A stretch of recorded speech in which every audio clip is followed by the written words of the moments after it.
25 नवंबर है और दोपहर के 2 बज रहे हैं। पद और पावर, माननीय मुख्यमंत्री जी ध्यान दीजिए। पूर्णिया के पूर्व आईजी शहीद हो गए, कोरोना में चले गए।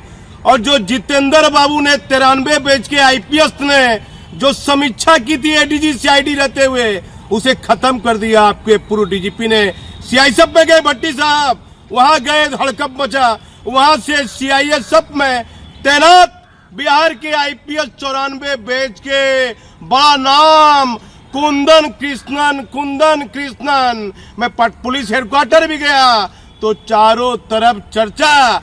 अब ये सच है, इसे कोई दिखाएगा नहीं, लेकिन हमारी कोशिश है कि हम सच दिखाने का जरिया है। कुंदन मैं हेडक्वार्टर गया तो ये सवाल उठने लगे, सरकार की सौजाती के हैं, नालंदा के रहने वाले हैं माननीय मुख्यमंत्री जी। पूर्णिया के पूर्व आईजी भी नालंदा के रहने वाले थे, लेकिन कहां न्याय मिला? क्या वह प्रमोटी आईपीएस पदाधिकारी थे? इसीलिए उनकी फाइल को उन्होंने जो प्रतिवेदन सरकार को लिखा था एक आईपीएस के विरुद्ध, वह लाल फाइल में बंद हो गए। विनोद बाबू भी दुनिया से चले गए और उन्होंने जो सच लिखा था कि एक आईपीएस पदाधिकारी उनके साथ क्या कर रहे हैं, वह फाइल बंद हो गई। अब कुंदन कृष्णन चर्चा, हमारी खबर सच हो गई। आज 25 नवंबर को केंद्र सरकार के आदेश जारी हो गया, लौट रहे हैं कुंदन कृष्णन। इसी हफ्ता एडीजी हेडक्वार्टर के पद पर सरकार उनकी तैनाती कर देगी। यह भी चर्चा है कि एडीजी हेडक्वार्टर के साथ साथ एडीजी एसटीएफ की भी अतिरिक्त जिम्मेदारी राज्य सरकार उनको दे सकती है। कुंदन कृष्णन साहब का कार्य करने का तरीका, कई मीडिया कर्मी भाई वाहवाही कर रहे हैं कुंदन कृष्णन की, लेकिन कुछ सच से मैं आगाह कराता हूं। भागलपुर सीनियर एसपी रहे, पटना सीनियर एसपी रहे, पटना आईजी रहे, एडीजी हेडक्वार्टर रहे। सवाल भी उठता रहा, कुंदन कृष्णन के कार्य करने के तरीके पर सवाल उठने लगा। राज्य सरकार में तैनात हाल फिलहाल एक आईएएस पदाधिकारी जो वह भी नालंदा के रहने वाले हैं, उनकी, और बताया जाता है कि एक सरकार के उप मुख्यमंत्री की चर्चा है कि उप मुख्यमंत्री बार बार कुंदन कृष्णन साहब से बात कर रहे थे। और पुलिस हेडक्वार्टर में 2 महीने से चर्चा होने लगी, 2 महीने से। अब पद और पावर और सौजाती, ये बिहार में ये कैसा संदेश जाएगा? नीतीश कुमार जी, जब मैंने खबरें बनानी शुरू कर दी तो सरकार के एक महत्वपूर्ण पद पर बैठे पदाधिकारी ने मुझे कह दिया, आपका इलाज तो अंतिम है, ज्यादा सच बोलना स्वास्थ्य के लिए हानिकारक है, ज्यादा मत बोलिए। मुझे फोन आता है, वहां से फोन आता है सरकार के पास से कि चुप कराइए। आखिर ये क्या हो रहा है?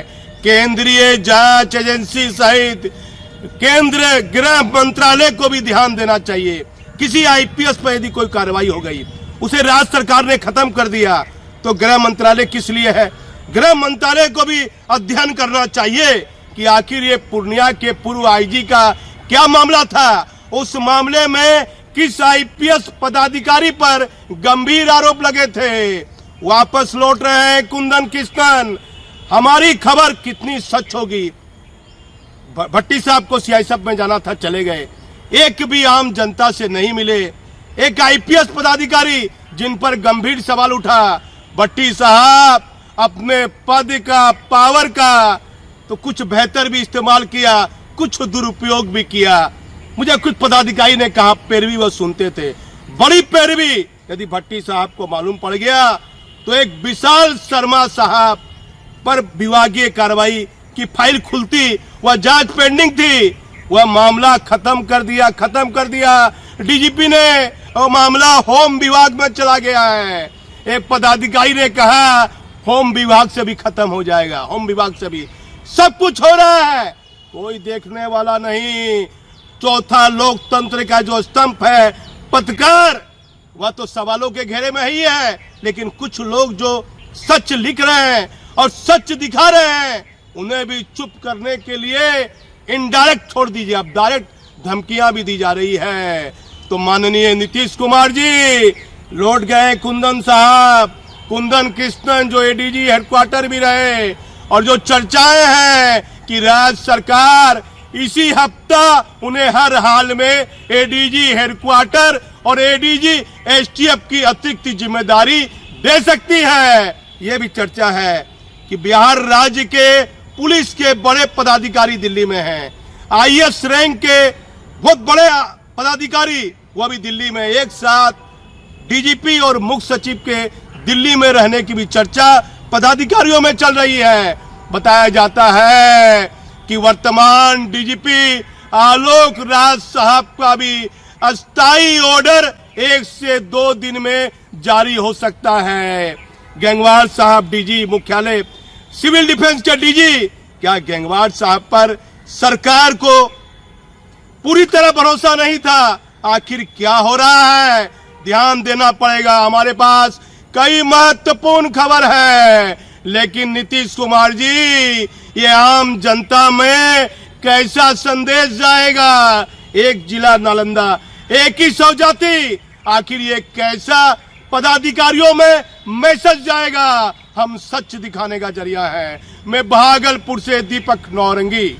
मुख्यमंत्री जी बिहार में एक ही जिला एक ही स्वजाति के लोगों का राज, बिहार एक ही जिला एक ही स्वजाति के पदाधिकारी की पोस्टिंग की भी चर्चा। मुख्यमंत्री जी अब खबर प्रकाशित के बाद भी आपके पदाधिकारी भी धमकाते हैं पत्रकारों को। 4 डीजी रैंक के आईपीएस और 2 एडीजी रैंक के आईपीएस के तबादले की चर्चा। मुख्यमंत्री जी एक ही स्वजाति के पदाधिकारी की पोस्टिंग बार बार क्यों हो रही है चर्चा? आईएएस हो या आईपीएस, हर तरफ एडीजी कुंदन कृष्णन की चर्चा क्यों हो रही है? इसी सप्ताह आदेश होगा जारी, एडीजी हेडक्वार्टर कुंदन कृष्णन का बनना तय हो गया है। मुख्यमंत्री जी आपकी सरकार में गलत और सही निर्णय में क्या फर्क है सब भूल गए हैं? चुनाव आते ही सरकार अपनी ही स्वजाति के अधिकारियों की मनचाही पोस्टिंग क्यों? स्वजाति के खेल में बड़े बड़े ईमानदार पदाधिकारी फेल और गड़बड़ करने वाले पास। मुख्यमंत्री जी आखिर ये सच हो गया, लौट गए आईपीएस कुंदन कृष्णन साहब। बिहार में इन दिनों में एक ही स्वजाति के पदाधिकारी की पोस्टिंग क्यों हो रही है चर्चा? बिहार में आईएएस रैंक के पदाधिकारी हो या फिर आईपीएस हो या डीएस या फिर उन्हें अनुमंडल पुलिस पदाधिकारी कहिए, यहाँ तक कि एसडीओ का भी खूब राज है। वैसे पदाधिकारी का कार्यकाल 3 सालों से भी अधिक हो गया है। उनके भ्रष्टाचार के गलत कार्यों की चर्चा रेंज और जिले में अधिकारियों की होती रहती है, लेकिन इस कलयुग में ये कहावत पूरी तरह आज के युग में सच होती दिख रही है। सरकार गलत और सही का भी अंतर भूल रही है, होने लगी है चर्चा। मुख्यमंत्री जी पूर्णिया के पूर्व आईजी विनोद कुमार के मामले में 1993 बैच के एडीजी जितेंद्र कुमार ने अपनी समीक्षा रिपोर्ट में किन बिंदुओं का उल्लेख किया था? पूर्व डीजीपी ने उसे समाप्त कर दिया। क्या यही न्याय और यही कानून है? कौन करेगा समीक्षा? समर्थ को नहीं दोष घोषणाएं, इस पंक्ति का क्या अर्थ है? मुख्यमंत्री जी आपके सुशासन में ये पंक्तियां पूरी तरह सच होती दिख रही हैं। इन गंभीर बिंदुओं पर ध्यान क्यों नहीं है? भ्रष्टाचार में जिन पदाधिकारी पर गंभीर आरोप हैं वे फील्ड में तैनात हैं। लंबे वर्षों से आपका कार्यकाल में किन किन आईएएस और आईपीएस पदाधिकारी को फील्ड में आज तक बेहतर पोस्टिंग नहीं मिली है? किन पदाधिकारियों को आज तक पोस्टिंग फील्ड में मिली ही नहीं है? मुख्यमंत्री नीतीश कुमार जी अपनी ओर से समीक्षा कीजिए कि आपके इस सुशासन में आप ही के स्वजाति आईपीएस को सरकार केंद्र से बुलाकर एडीजी हेडक्वार्टर के पद पर तैनात करेगी। ये चर्चा आईएएस रैंक से लेकर आईपीएस पदाधिकारी से लेकर हर सिपाही और हर सरकारी कर्मचारी में हो रही है कि सरकार अपनी ही जाति के पदाधिकारी को एडीजी हेडक्वार्टर बनाएगी। क्या संदेश जाएगा राज्य में? इसका कैसा असर पड़ेगा? आम जनता क्या सोचेगी? क्या सब कुछ इस तरह से होगा तो क्या ठीक रहेगा? मुख्यमंत्री जी आपके सुशासन में ऐसे निर्णय लेने के बाद हर पदाधिकारी में और आम जनता में इसका कैसा मैसेज जाएगा?